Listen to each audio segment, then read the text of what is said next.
السلام علیکم دوستوں، میں ہوں سمیع خان، آپ کا میزبان۔ آپ دیکھ رہے ہیں اردو یونیورس۔ دنیا میں ہر روز کہیں نہ کہیں جنگیں لڑی جا رہی ہیں۔ کوئی زمین کے لیے لڑ رہا ہے، کوئی طاقت کے لیے۔ لیکن آپ نے کبھی سوچا ہے کہ دنیا کی سب سے بڑی جنگ کون سی ہے؟ وہ جنگ جو کسی میدان میں نہیں بلکہ آپ کے اپنے اندر لڑی جاتی ہے۔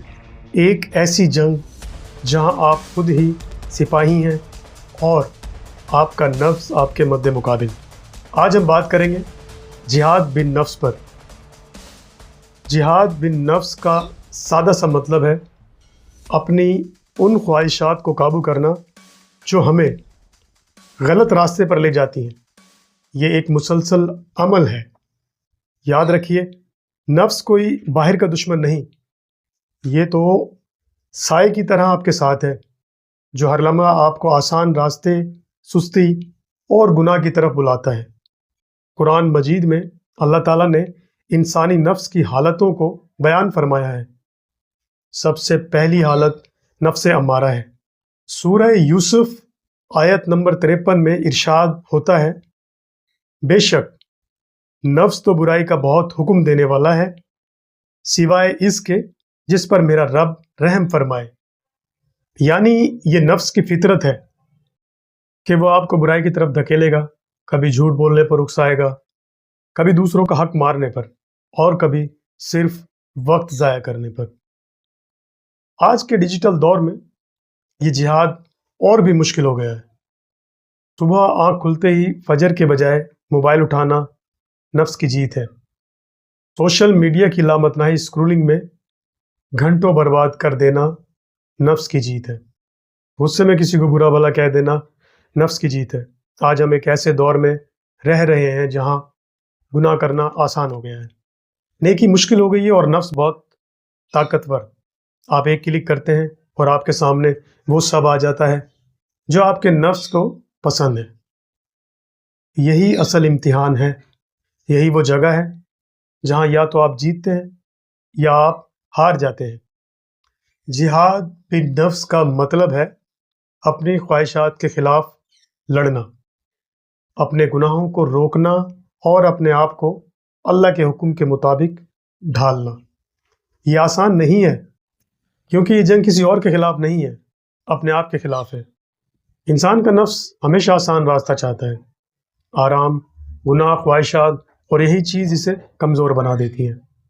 اللہ تعالیٰ فرماتے ہیں، سورہ شمس آیت نمبر 9 ہے، بے شک کامیاب ہوا وہ جس نے اپنے نفس کو پاک کیا، اور ناکام ہوا وہ جس نے اسے آلودہ کیا۔ یہ صرف ایک آیت نہیں ہے، یہ پوری زندگی کا اصول ہے۔ آج ہم کامیابی کو پیسے سے ناپتے ہیں، ہمیں لگتا ہے کہ ہم آزاد ہیں، لیکن حقیقت میں ہم اپنے نفس کی ان چھوٹی چھوٹی خواہشات کے قیدی بن چکے ہیں۔ لیکن دوستو، اللہ نے ہمیں صرف نفس امارہ کے رحم و کرم پر نہیں چھوڑا۔ ہمارے اندر ایک اور قوت ہے جسے قرآن نفس لوامہ کہتا ہے۔ سورہ القیامہ آیت نمبر 2 میں اللہ تعالیٰ فرماتا ہے، اور میں قسم کھاتا ہوں ملامت کرنے والے نفس کی، یہ وہ نفس ہے جو آپ کو گناہ کے بعد بے چین کر دیتا ہے۔ جب آپ کسی کا دل دکھاتے ہیں یا کوئی غلط کام کرتے ہیں تو اندر سے ایک آواز آتی ہے کہ تم نے یہ غلط کام کیا ہے۔ جہاد بن نفس کا دوسرا مرحلہ یہی ہے کہ اس ملامت کرنے والی آواز کو دبنے نہ دیا جائے۔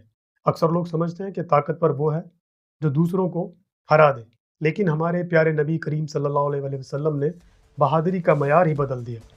صحیح بخاری کی حدیث ہے، آپ صلی اللہ علیہ وسلم نے فرمایا، پہلوان وہ نہیں جو دوسروں کو پچھاڑ دے، بلکہ اصل پہلوان وہ ہے جو غصے کے وقت اپنے نفس پر قابو پائے۔ سوچئے، جب آپ کو شدید غصہ آئے اور آپ بدلہ لینے کی طاقت بھی رکھتے ہوں لیکن اللہ کی رضا کے لیے خاموش ہو جائیں تو مبارک ہو، آپ نے اس وقت کا جہاد جیت لیا۔ اب سوال یہ ہے کہ یہ جنگ جیتی کیسے جائے؟ اس کے 3 سادہ اصول یاد رکھیں۔ سب سے پہلا اصول ہے محاسبہ۔ روزانہ رات کو سونے سے پہلے 5 منٹ سوچیں کہ آج کہاں نفس نے آپ کو ہرایا۔ دوسرا ہے صحبت۔ ایسے دوستوں اور ماحول سے دور ہو جائیں جو آپ کو برائی کی طرف اکساتے ہیں۔ تیسرا ہے مخالفت۔ نفس جو کہے اس کے الٹ کریں۔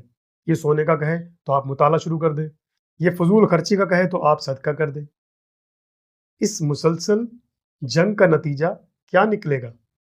انسان اس مقام پر پہنچ جاتا ہے جسے قرآن نفس مطمئنہ کہتا ہے، وہ نفس جو اللہ کے فیصلوں پر راضی ہو گیا۔